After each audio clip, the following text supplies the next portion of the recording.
Welcome to TCNN.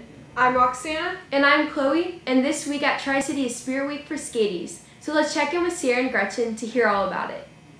As you know, this Saturday is Skaties at 5. If you haven't gotten your tickets yet, head over to Miss Roush's to pick them up. Today is Mathletes versus Athletes Day. Keaton, why did you choose to be an athlete over a mathlete? I chose to be an athlete because it's a team sport and I really hate homework and learning. I like sports better. Piggybacking off what you said, Keaton, homework really can be a drag, but with these upcoming Spirit Days, it'll make it all better. Tomorrow we have a Western Day, and then on Thursday we have an 80s and Neon Day, followed up with Friday with just a regular Spirit Day. And back in the studio, what else do we have going on this week? Just a reminder that if you need a ride to Skaties, the bus will be leaving the school at 4 and returning back at 8. Now let's check in with Gabby and Cam on this week's special report.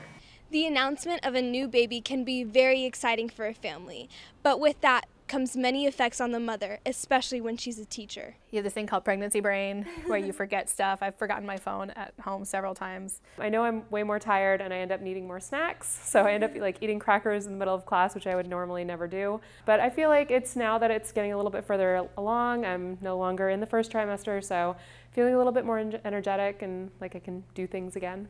Pregnancy not only affects the mother, but also the family around her. Living with a pregnant mom changes your whole life. With school and having a 3-year-old brother, everything's chaotic at home, so I had to be locked in my room all the time or go to the library. Now everything is not about you anymore. So as you can see, pregnancies can be life-changing, but in the end, it's a beautiful thing. Now back to you in the studio. We are now at the peak of winter sports season. Let's check in with Mika and Lala for some more information. As for Tri-City Sports, the boys soccer team has played a lot of games recently. They played Classical Academy, Escondido Charter, Gohomey Park Academy, Maranatha Christian, Escondido Charter again, and today, Foothills Christian. And for the girls soccer team, they've played Foothills Christian, Maranatha Christian, Julian, and today, Classical Academy. As for the boys basketball team, we've played Victory Christian, Rancho Buena Vista, Escondido Adventist, and today, Maranatha Christian. And the girls basketball team, we've played Escondido Charter, San Diego Academy, Escondido Adventist, Avalon, and today, Maranatha Christian. As for the girls basketball team, here's a deeper look in their game against San Diego.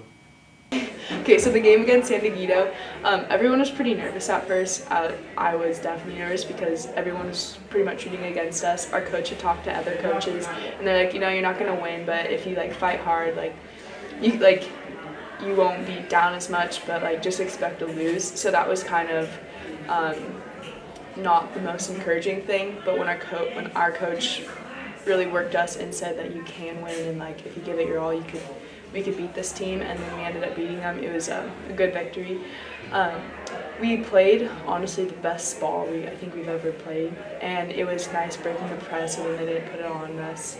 And we just worked as a team, and everyone played exactly what they needed to play, their position, and it went really well.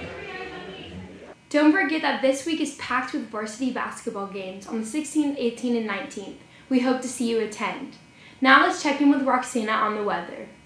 Thanks, Chloe. The weather for this week will be partly cloudy on Monday, Tuesday, and Thursday. And on Wednesday and Friday, it will be mostly sunny.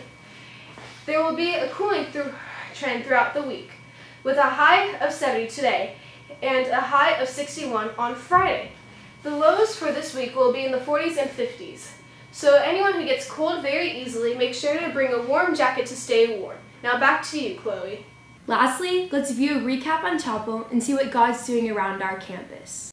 This last week for chapel, Isabel Kim Fang led us in worship to praise God and to prepare our minds to hear his message. Taylor Jensen delivered a powerful sermon about our identity and how we need to think of ourselves as God does, realizing that we matter and are important to him. That's all for your chapel recap. Back to the newsroom.